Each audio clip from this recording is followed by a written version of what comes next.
सब कैसे हो? आशा करती हूँ आप सब अच्छे हो, मस्त हो, लाइफ को अच्छे से एंजॉय कर रहे हो। हमारी स्टोरी है सुपर लेडी अनिका की। अगर आपको हमारी स्टोरी पसंद आ रही है तो प्लीज़ ज़्यादा से ज़्यादा शेयर करें, लाइक करें, कमेंट करें। अगर आपने अभी तक हमारे चैनल को सब्सक्राइब नहीं किया तो प्लीज़ चैनल को सब्सक्राइब करें और बेल आइकन की घंटी जरूर दबाएं। वीडियो को बिना किसी देरी के स्टार्ट करते हैं। सब कैसे हो? आशा करती हूँ आप सब अच्छे हो, मस्त हो, लाइफ को अच्छे से एंजॉय कर रहे हो। अगर आपको हमारी वीडियो पसंद आ रही है तो प्लीज़ ज़्यादा से ज़्यादा शेयर करो, लाइक करो, कमेंट कर कर जरूर जाना। और चैनल को अब तक सब्सक्राइब नहीं किया तो प्लीज़ सब्सक्राइब कर कर जरूर जाना। बिना किसी देरी के वीडियो को ध्यान में रखते हुए आगे की स्टोरी स्टार्ट करते हैं। और आप सभी को दिल से हैप्पी होली। जब रोहित और अनिका दोनों आराम कर लेते हैं तो वह उठकर तैयार होकर सीधा से सिगरेट अंडरग्राउंड में पहुंच जाते हैं। वहां पहुंचने के बाद वे देखते हैं कि निखिल अभी तक एक ही टच स्क्रीन की ओर देखे जा रहा था। उसने अपने दोनों हाथ अपने सिर पर रखे हुए थे, पीछे की तरफ से करके। उसकी दोनों हथेलियां एक दूसरे में फंसी हुई थी। बड़े ही रिलैक्स मोड पर वह सब कुछ देख रहा था, जैसे कि वह अपनी कोई फेवरेट मूवी देख रहा हो। वह इतना मगन था कि बाकी की दुनिया के बारे में से कोई भी होश नहीं था। उसके आसपास क्या हो रहा है, क्या चल रहा है, उसे कुछ भी नहीं पता था। तभी रोहित पीछे से आकर उसके कंधे पर हाथ रखता है और निखिल के लिए बहुत ही बड़ी बात थी कि वह घबरा जाता है और घबरा कर खड़ा हो जाता है। कहता है, आप दोनों कब आए? रोहित बड़े ही आराम से अपने बिजनेसमैन के एटीट्यूड के तरीके से जवाब देता है, बस अभी निखिल उन दोनों की तरफ देखते हुए कहता है, मैं समझ नहीं पा रहा हूँ कि आखिर ये सब चल क्या रहा है। उन लोगों का कहना है कि वह रिया नहीं है, वह रिया ही अमशक्ल है। लेकिन फिर उन्हें लगा कि कोई इंसान नहीं है बल्कि एक छलावा है। फिर उन्हें लगा कि वह एक रोबोट है। अभी आगे उन्हें क्या क्या लगेगा ये समझ मेरे बस की बात नहीं है। बस इतना ही बात बता सकता हूँ कि इस वक्त रिया शांति से लेटी हुई है। जितना मैं समझ पाया हूँ कि उसे बेहोश किया गया था।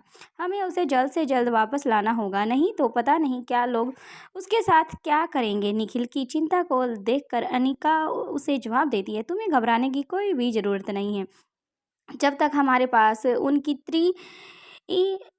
मूर्तियाँ हमारे पास हैं तब तक वो रिया को कुछ नहीं कर सकती हैं। उनके बदले में हमें खुशी खुशी रिया को वापस कर देंगी। अब निखिल कहता है कि अगर इस आपको इतना यकीन है तो ठीक ही होगा, लेकिन उस औरत का भरोसा कुछ नहीं है। अगर उसने रिया को किसी तरह से नुकसान पहुंचा दिया तो इस बार अनिका मुस्कुरा कर कहती है, तुम परेशान मत हो, ऐसा कुछ नहीं होगा। अब यहाँ आगे से मैं संभाल लूंगी, अभी तुम आज जाओ और आराम करो। अभी करने के लिए बोल देती है, और हमारे पास काम बहुत है और उससे पहले तुम्हारे दिमाग को और शरीर को दोनों को आराम मिलना बहुत ही ज़रूरी है। इस वक्त तुम्हारी आंखें साफ बता रही हैं कि वह कितनी थकी हुई हैं और तुम्हें नींद की सख्त ज़रूरत है।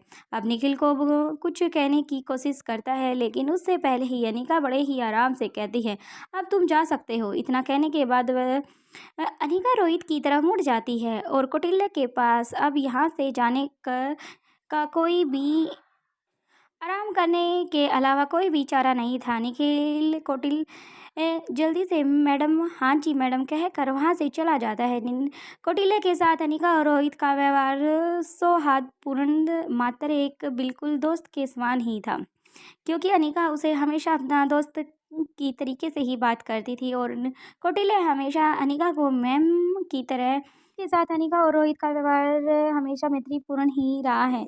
इसका कारण ये भी था क्योंकि वह अच्छी तरह जानते थे कि भूमिका और निखिल का भी रिश्ता हो सकता है, भविष्य में क्या होने वाला है, इसलिए निखिल उनके लिए अपने परिवार जैसा ही था। रोहित अब अनिका से कहता है कि अब तक दमयंती देवी को वह खास खबर भी मिल चुकी होगी। वह लाख कोशिश करके भी हमारे बच्चों तक नहीं पहुंच पाई है, लेकिन अपनी गुस्ताखी के लिए उसने अपनी अच्छी कीमती दी- चीज चुका चुकी है। तुम्हारा दिया गया सबक उसको हमेशा के लिए याद रहेगा। अनिका रोहित की तरफ देखती है और फिर एक पल की खामोशी के बाद कहती है, हम भी उसकी अपनी औलाद तक नहीं पहुंच पाए। योगराज को दमयंती देवी ने जन्म नहीं दिया था, वह उसने गोद लिया था। ये भी कहते हैं कि उसने योगराज को दुनिया के सामने अपने बेटे के रूप में पाला पोस कर बड़ा किया था। ये सुनकर रोहित को बड़ा ही हैरानी होती है। वह कुछ पल के लिए सिर्फ अनिका की तरफ देखता है और उसके बाद तो पूछता है, क्या तुम्हें पूरा विश्वास है कि ये सब तुम्हें कब और कैसे पता चला? क्या तुम इस बारे में पहले से जानती हो? अब अनिका जवाब देती है, नहीं ना, मैं इस बारे में पहले से कुछ नहीं जानती थी। कोई और इस बारे में कुछ भी नहीं जानता था। आज जब योगराज को उसके किए का भुगतान मिला तो वह अपनी आखिरी सांसें भुगतता हुआ आगे मुझे कुछ क्वेश्चन के आंसर देकर गया है। उसने खुद अपने मुंह से ये बात कबूली है कि मौत से बचने के लिए वह लगातार इस बात को दोहरा रहा था कि मैंने उसकी गाड़ी के सिस्टम को हैक कर दिया था। उसके अंदर इस तरह की आवाज़ें आ रही थी जिसके आधार पर मुझे ये सब पता चला। इसके बाद अनिका वहाँ का सारा हाल रोहित को विस्तार से कह सुनाती है। योगराज की गाड़ी के अंदर चिल्लाते हुए कहता है, मैं दमयंती देवी का बेटा नहीं हूँ, बल्कि सिर्फ दुनिया के सामने बेटा घोषित किया गया है। रिया को किडनैप करने में मेरा कोई भी हाथ नहीं है। मुझे बख्श दो। वे अच्छी तरह जानती है कि गाड़ी के अंदर से आवाज़ बाहर नहीं जाएगी, लेकिन फिर भी आज तक मौत उसके सिर पर नाचने लगी है। तब अपने आप को बचाने के लिए उसने यहाँ तक कहा, मुझे बिना मुझ जैसे बिना माँ बाप की औलाद को मार कर तुम्हें क्या मिलेगा? मैं तो ये भी नहीं जानता कि मेरी अपनी माँ कौन है, वह दुनिया में है भी या नहीं। अब तक मैं ये भी नहीं जान पाया हूँ कि मेरा बायोलॉजिक मॉम कौन है और मेरे डैड कौन है। इतनी बात सुनकर, क्योंकि दमयंती देवी तो मेरी माँ ही नहीं है, क्योंकि दमयंती देवी के किसी भी अपनी औलाद कोई है तो उसके बारे में मुझे नहीं पता, लेकिन उसने अपने दुश्मनों की सिक्योरिटी के लिए बचाने के लिए उसे मेरा मोहरा मुझे बनाया गया, ताकि दुश्मन मुझ पर उसका बेटा समझकर हमला करें। अपनी बात को जारी रखते हुए आगे कहता है, दमयंती देवी की हर बात को मानना उसके गुनाहों की सजा है। तो मुझे क्यों दे रही हो? फिर एक डरे हुए बच्चे की तरह रोते हुए बिलखते हुए कहता है, मुझे एक बार छोड़ दो, उसके बाद दोबारा कभी तुम्हारे सामने नहीं आऊँगा, तुम्हारे किसी काम के बीच में नहीं आऊँगा। मैं अभी भी तुमसे बहुत दूर ही जा रहा था। प्लीज़ प्लीज़ मुझे जाने दो। अंत में अनिका रोहित से कहती है, अपने गुनाहों की माफ़ी मांगने के लिए और इस बात को समझने के लिए कि वह एक गुनहगार है। उसने बहुत ही देर तक कार में रोता रहा। रोहित अब अनिका से कहता है कि तुम चुप हो जाओ अनिका। अनिका अपनी बातों के ख्यालों से बाहर आती है। तभी अनिका की तरफ देखता है रोहित, और कुछ पलों के बाद अनिका कुछ सोचकर आगे कहती है, कितनी हैरानी की बात है ना मिस्टर मारवा। योगराज यह जानता था कि दमयंती देवी ने उसे जन्म नहीं दिया, लेकिन फिर भी वह उसे कभी ये नहीं जान पाया कि उसके अपने रियल पेरेंट्स कौन हैं। क्या पता किसका घर उजाड़ कर उसने दमयंती ने अपने सपनों को अंजाम दिया है होगा। अब रोहित कहता है कि कोई तो ऐसा होगा जो दमयंती देवी का अपना होगा। ऐसा कैसे हो सकता है कि पूरी दुनिया में उसका अपना कोई भी ना हो? क्योंकि मेरी जानकारी के हिसाब से वह अनाथ नहीं है, उसका परिवार था। अब अनिका कहती है, तुम बिल्कुल सही कह रहे हो, लेकिन फिलहाल हमें इस बारे में ज़्यादा सोचने और जांचने की पड़ताल करने की कोई भी ज़रूरत नहीं है। मुझे लगता है कि हमारे दमयंती की जो मोर है, हमें उन्हें ही ध्यान में रखते हुए आगे का प्लान करना चाहिए, ताकि हमारे रास्ते में कोई भी बाधा उत्पन्न ना हो। इतनी बात सुनकर रोहित चुप हो जाता है, अनिका की बातों की तरफ देखने लग जाता है। फिर अनिका को एक प्यारी सी स्माइल देता है, लेकिन अनिका थी कि जो रोहित की तरफ ना देखकर अपनी बातों में लगी हुई थी। हमारे दमयंती देवी की जो मोहर, हमें उनके दम पर आगे बढ़ने का कोई ना कोई रास्ता जरूर मिल जाएगा, खासकर लच्छो हो। या इतना कहने के बाद अनिका चुप हो जाती है और फिर से कुछ सोचने लग जाती है। इसी वक्त रोहित उसके कंधे पर हाथ रखता है और पूछता है, क्या हुआ अनिका, तुम्हारे दिमाग में कुछ और भी चल रहा है? अनिका जवाब देती है, मैं सोच रही हूँ कि हमें आनंद से मिलना जाना चाहिए। रोहित अनिका की बात का जवाब देते हुए कहता है, तुम्हारी बात तो बिल्कुल ठीक है ना, हमें वहाँ जाना चाहिए। आखिर तुम्हारी बहन की होने वाली रिश्तेदारी जो है, तभी अगर अभी तुम उससे कुछ बात करना चाहती है तो क्या तुम्हें ऐसा लगता है कि इस वक्त वो कोई बात करने की स्थिति में होगा? क्या तुम्हें पूरा विश्वास है इस वक्त हमारा जाना वहाँ पर ठीक नहीं होगा? अब अनिका कुछ परेशान हो जाती है और कहती है, नहीं, मुझे भी ये भी ठीक नहीं लगता। इस वक्त हमें वहाँ जाकर जरूर आना चाहिए। रोहित को अनिका बताते हुए कहती है कि लक्ष्य एक मजबूत इंसान है। दरअसल मुझे लगता है कि वह उस विषय पर देर करना ठीक नहीं होगा। हम एक बार वहाँ चलते हैं। अगर हमारा लक्ष्य से उस बारे में कोई बात हो सकती है तो ठीक है, नहीं तो उसे दिलासा देकर लौट आएंगे। अब रोहित कहता है जैसा तुम्हें ठीक लगता है, मैं भी इंतजार करता हूँ, वहाँ खबर भी भिजवा देती हूँ। इसके बाद रोहित वहाँ से कुछ कदम दूर जाने लगता है ताकि चिराग मेहता और सिक्योरिटी को इन्फॉर्म करके उसे बताया जा सके कि वह अनिका और रोहित लक्ष्य से मिलने के लिए जा रहे हैं। रोहित मारवा अपनी धुन में ही आगे की तरफ बढ़ रहा था, लेकिन फिर उसे कुछ याद आता है और वो अपने कदम वहीं पर रोक लेता है और पीछे की तरफ देखने लग जाता है। वह अनिका की तरफ घूमकर कहता है, क्या तुमने ये सोच लिया है कि दमयंती देवी के पास मौजूद रिया के लिए अब क्या करना है? पहले अनिका सिर्फ मुस्कुराती है और कुछ सेकंड के बाद इस बात का जवाब देती है, हाँ, मैंने इस बारे में भी काफ़ी पहले से ही सोच लिया है, बस उसी को अंजाम देने का इंतजार कर रहे हैं। रोहित अपनी गर्दन हिलाता है और फिर फोन पर बात करने लग जाता है। रोहित की सारी बातें सुनने के बाद उधर से चिराग मेहता जवाब देता है, जी सर, हो जाएगा, मैं थोड़ी देर बाद ही आपको इन्फॉर्मेशन देता हूँ। रोहित दोनों की तरफ से स्क्रीन के सामने देखता है और फोन को कट कर देता है। चिराग की कॉल आती है। कुछ टाइम बाद ही रोहित फोन उठाता है। चिराग कहता है, सर, लक्ष्य सान्याल ने आप दोनों के लिए मैसेज दिया है कि खासकर अनिका मैडम के लिए। रोहित बिना कुछ कहे आगे सुनने लगता है। चिराग कहता है, सर, बात कहीं अजीब है, लेकिन मुझे उम्मीद है कि आप इसका मतलब समझ जाएंगे। लक्ष्य सान्याल का कहना है कि आप दोनों वहां ना जाएं। इससे इसके दूर दूर तरफ जो विवाद खड़े हुए हैं वो सामने आ जाएंगे। उसका कहना है कि मैं इस वक्त जरूर उन दोनों से मिल सकता, लेकिन मैं ये काम दिन में नहीं कर सकता, इसलिए आज रात कुछ मारवा हाउस आऊँगा, आपसे मिल लूँगा। अब रोहित चिराग को जवाब देते हुए, ठीक है। जैसा ही रोहित फ़ोन रखने लगता है तभी चिराग कहता है, सर। चिराग की आवाज़ सुनकर रोहित रुक जाता है और पूछता है, क्या हुआ? तुम कुछ भी कहना चाहते हो तो? चिराग का जवाब देता है, यस सर, जी सर, एक और बात भी है। तभी आगे कहता है, लक्ष्य सान्याल ने कहा है कि रोहित चिराग का जीजा को आसानी से सुन सकता था, इसलिए वह कहता है बिना जीजा कहो झिझक को आसानी से सुन सकता था, इसलिए वो कहता है बिना झिझक के कहो। चिराग मेहता आगे कहते हैं, उसने कहा है कि आई होप आपने अपना होमवर्क कर लिया होगा। रोहित पलटकर चिराग से कहता है, लक्ष्य सान्याल ने जिस वक्त भी मिलने चाहे उसे सिगरेट मारवा हाउस में ले आना। चिराग कहता है, जी सर, हो जाएगा। ये सारी बातें अनिका सुन ही रही थी, इसलिए उसे अलग से इस विषय पर कुछ भी जानने की जरूरत नहीं थी। उधर लक्ष्य सान्याल सारी परिस्थितियों को देखकर अच्छी तरह समझ चुका था कि अनिका या फिर उससे संबंध में से किसी का भी सान्याल परिवार से इस समय मिलना ठीक नहीं होगा। इसलिए पहले उसने श्वेता को मना कर दिया, इसके बाद मल्होत्रा परिवार को, और अब मारवा परिवार से अपने घर पर मिलने का मना कर दिया। अब अनिका ने एनी से बात करती है। अनिका पूछती है कि एनी, क्या तुम्हें पता है कि सब काम अच्छे से हो जाएगा? इस काम को पूरा करने में और कितना टाइम लग जाएगा? एनी जवाब देती है, मैम, पूरा करने में लगभग 36 घंटे लग जाएंगे।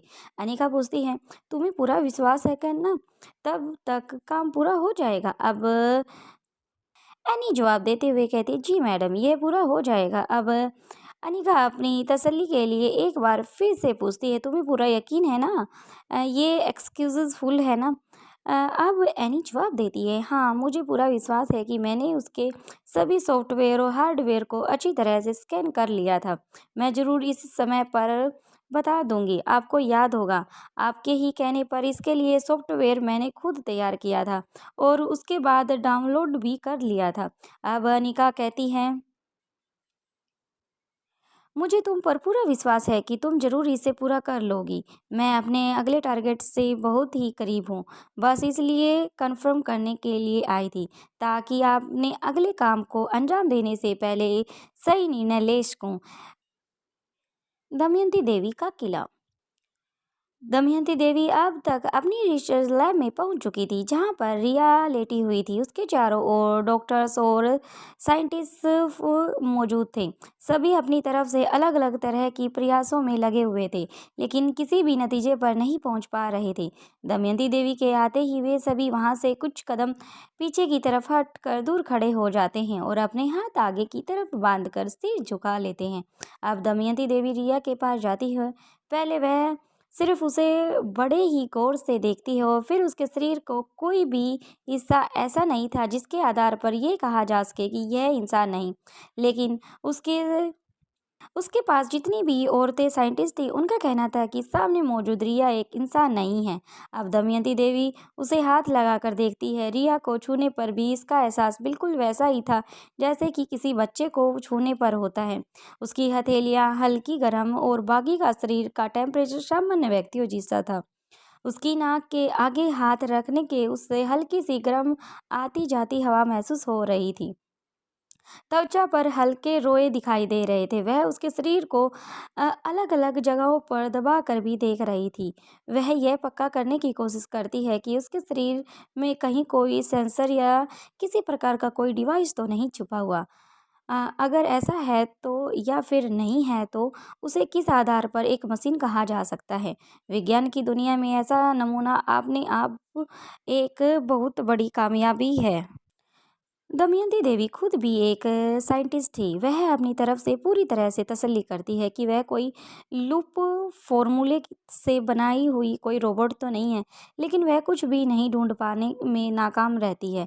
वह अच्छी तरह जानती थी कि अगर उसकी टीम ने कहा है कि यह एक मशीन है तो निश्चय ही एक मशीन ही होगी।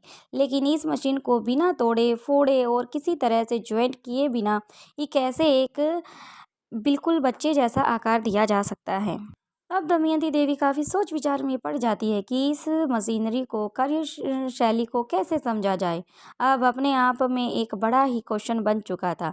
काफी देर तक दमयंती देवी प्रयास करती रहती है और उसके बाद अपनी टीम से कहती है, आप सभी अपने काम को जारी रखो। दमयंती देवी का आदेश सुनकर सभी आज्ञा मानने के अंदाज में अपना सिर झुका देते हैं। इतना कहने के बाद दमयंती देवी वहां से बाहर जाने लगती है। अब वह केवल 15 कदम दूर ही आगे की तरफ बढ़ी थी। एक जोर की आवाज के साथ एक ब्लास्ट होता है। वह अपने कानों पर हाथ रख कर नीचे झुक जाती है। उसके कुछ पलों के बाद जैसे ही माहौल सामान्य होता है, वह पीछे मुड़कर देखती है तो वह मशीन यानी कि रिया छोटे छोटे टुकड़ों में इधर उधर बिखर चुकी थी।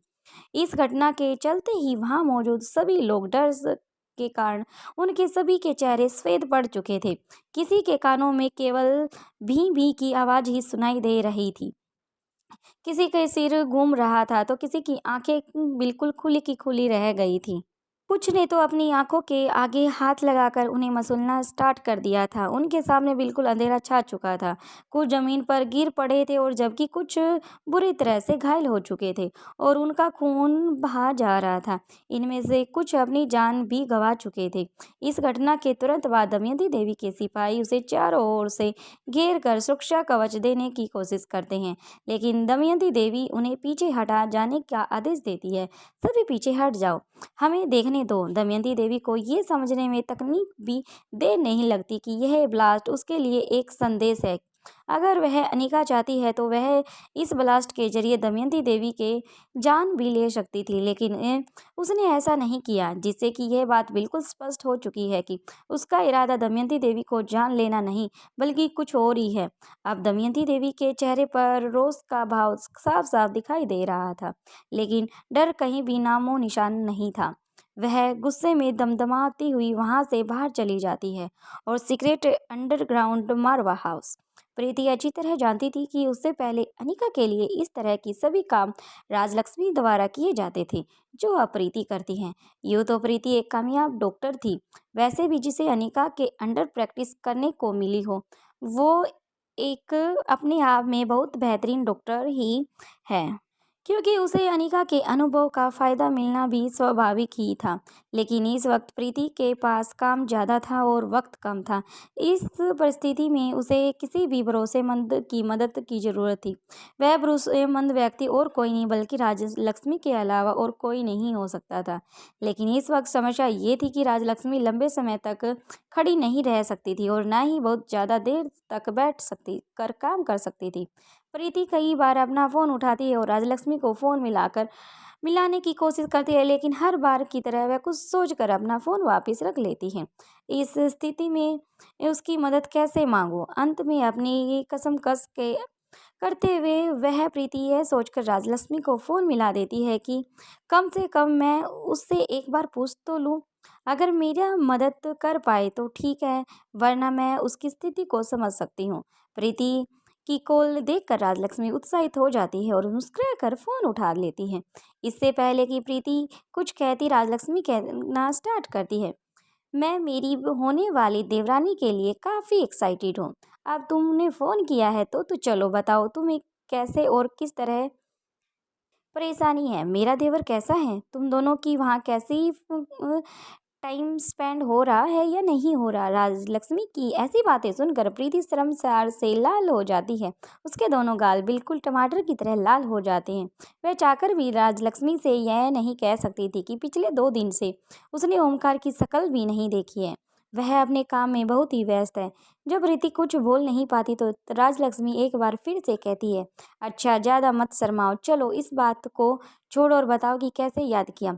प्रीति कुछ रिलैक्स होती है, लेकिन फिर भी वह थोड़ा सा झिझकते हुए कहती है, मुझे आपकी मदद चाहिए। मेरा मतलब है कि अगर आप कर पाए तो मुझे आपकी मदद चाहिए। अब राजलक्ष्मी छेड़ते हुए कहती है, अरे ये मदद मांगने का कौन सा तरीका है? हुआ या तो हमें मदद चाहिए होती है या फिर नहीं चाहिए होती। तुम्हें क्या चाहिए वह बोलो। प्रीति जी आराम से चुप होकर अच्छे बच्चे की तरह कहती है, मैं ज़्यादा बात को नहीं बढ़ाना चाहती, लेकिन इस बार वह खुद को संभालते हुए कहती है, दरअसल वह आपकी हालत ऐसी है कि पता नहीं आप मेरी मदद कर पाएंगी या नहीं, इसलिए मैंने ऐसा कहा है। अब राजलक्ष्मी कहती है, ये सोचना तुम्हारा काम नहीं है, ठीक है। माना कि ऐसी स्थिति में तबीयत खराब रहती है, लेकिन इसका मतलब ये नहीं है कि मैं मरीज हूँ। तुम काम बताओ और मैं खुद देखकर बता दूंगी मुझे मदद कर पाऊंगी या नहीं कर पाऊंगी। इसके बाद प्रीति अपनी समस्या राजलक्ष्मी को कह सुनाती है। अब राजलक्ष्मी कहती है, मैं तुम्हारी मदद करने के लिए तैयार हूँ, बस शर्त सिर्फ इतनी होगी, तुम्हें हर वक्त साथ रहना होगा, क्योंकि अब मैं ये काम अकेले नहीं कर पाऊंगी। इसकी वजह से तुम जानती हो। प्रीति खुश होते हुए कहती है, हाँ दी, मैं अच्छी तरह से समझती हूँ कि इनफैक्ट मुझे बस आपकी निगरानी में ही काम करना पूरा करना होगा, क्योंकि इस काम को मेरा परफेक्शन नहीं है, लेकिन मैं जानती हूँ कि आप इसे बेहतर तरीके से पूरा कर सकती हैं। आप सिर्फ मुझे इंस्ट्रक्शन देती रहे ना, आगे मैं कर लूँगी। अब राजलक्ष्मी कहती है, तो बताओ मेरी होने वाली देवरानी, तुम ये एक्सपेरिमेंट कैसे कर पाओगी और तुम्हें किस तरह से पसंद होगा? प्रीति जवाब देती है, जहाँ आपको अच्छा लगे आप वैसे तरीके से आप करवा सकती हैं, जैसे आप बोलोगी मैं वैसे ही करती रहूँगी। अब राजलक्ष्मी कहती है कि तुम हॉस्पिटल आ जाओ, चलो हम इसे यहीं पूरा कर लेंगे। प्रीति खुश होकर जवाब देती है, ठीक है, मैं अभी आती हूँ। राजलक्ष्मी से बात करने के बाद प्रीति सीधा भूमि के पास पहुँचती है और भूमि से कहती है, भूमि दी, आपने जो काम दिया था मैं उसे पूरा करने के लिए हॉस्पिटल जा रही हूँ। इसे करने के लिए कम से कम 36 घंटे या फिर 48 घंटे तक का समय लग सकता है। प्लीज़ जब तक आप संभाल लीजिएगा। भूमि कहती है, तुम निश्चय होकर अपना काम पूरा उम, करके आओ। मुझे पता है तुम सिर्फ सच की तरह करना और तुम सफल भी हो जाओगी। यहाँ मैं सब संभाल लूँगी। वैसे भी अब मैं यहाँ अकेली नहीं हूँ, कोटिले भी मेरे साथ है। फिर 1 सेकंड के बाद कुछ सोचकर दोबारा कहती है, अभी उससे छुपे रुस्तम के बारे में भी काफ़ी कुछ पता लगाना है। पहले तुम अपना ये काम निपटा लो, उसके बाद उसे देखते हैं। ये सुनकर प्रीति के चेहरे पर बड़ी ही सी मुस्कान आ जाती है। वह झट से कहती है, हाँ भूमि दी, मैं आपकी पूरी मदद करूँगी। प्रीति का कॉन्फिडेंस देखकर उसके चेहरे पर शरारत मुस्कान देखकर भूमि कहती है, अच्छा अब प्रीति को ये समझने में ज़्यादा देर नहीं लगती कि उसे फिर से एक चपेट मिलने वाली है, इसलिए वह कुछ कदम पीछे की तरफ हट जाती है। अगर यह मेरी किसी भी तरह की ज़रूरत होगी तो मुझे तुरंत इन्फॉर्मेशन कीजिएगा। इतना कहकर वह तुरंत वहाँ से सैंपल लेने के लिए चली जाती है और मीटिंग हॉल मारवा हाउस। यहाँ देर रात तक वक्त हो चुका था जब लक्ष्य मारवा सिक्योरिटी के साथ मारवा हाउस पहुँच चुका था। क्योंकि यह एक सीक्रेट मीटिंग थी, इसलिए इसे बिना किसी की खबर किए हुए मीटिंग हॉल में रखा गया था। जबकि मारवा परिवार के संस्कारों के हिसाब से लक्ष्य के पहली बार मारवा हाउस आने पर उसे गेस्ट हाउस से ले जाकर उसका स्वागत किया जाना चाहिए था, लेकिन इस वक्त दवंध और विडंबना ही चल रही थी। किसी को ये भी नहीं पता चलना चाहिए था कि लक्ष्य मारवा हाउस मौजूद है। भला अपने भैया की मृत्यु का शोक स्थिति में वो यहाँ कैसे आ सकता है। इस वक्त जब लक्ष्य को मीटिंग हॉल तक लेकर आया गया तब मीटिंग हॉल में रोहित, मारवा और अनिका पहले से ही मौजूद थे। अनिका अपने यहाँ साथ आनंद का लैपटॉप और परी वाला स्टैचू दोनों ही लेकर आई थी। लक्ष्य को मीटिंग हॉल में दरवाजे के अंदर छोड़ने के बाद सिक्योरिटी गार्ड मारवा हाउस के बाहर चले जाते हैं। सिर्फ चिराग मेहता और लक्ष्य के साथ अंदर आता है। लक्ष्य को देखकर रोहित और अनिका अपनी कुर्सी उठ से खड़े हो जाते हैं। रोहित आगे बढ़कर उसे हाथ मिलाता है, फिर कहता है, जो भी कुछ हुआ उसके लिए I am so sorry. I hope आप समझ सकते होगे तुम्हें यहाँ तक आने के में कोई भी परेशानी नहीं होगी। लक्ष्य मुस्कुरा कर जवाब देता है, नहीं बिल्कुल भी नहीं। इनफैक्ट मेरे लिए यहाँ आना उतना ही ज़रूरी था जितना कि आप लोगों के लिए मुझे मिलना। इसके बाद रोहित लक्ष्य को किस कुर्सी पर बैठने का इशारा करता है और खुद भी अपनी जगह पर बैठ जाता है। अनिका भी अपनी जगह पर बैठ जाती है, लेकिन चिराग मेहता रोहित की तरफ देखते हुए कहता है, सर मैं बाहर ही रह जाता हूँ।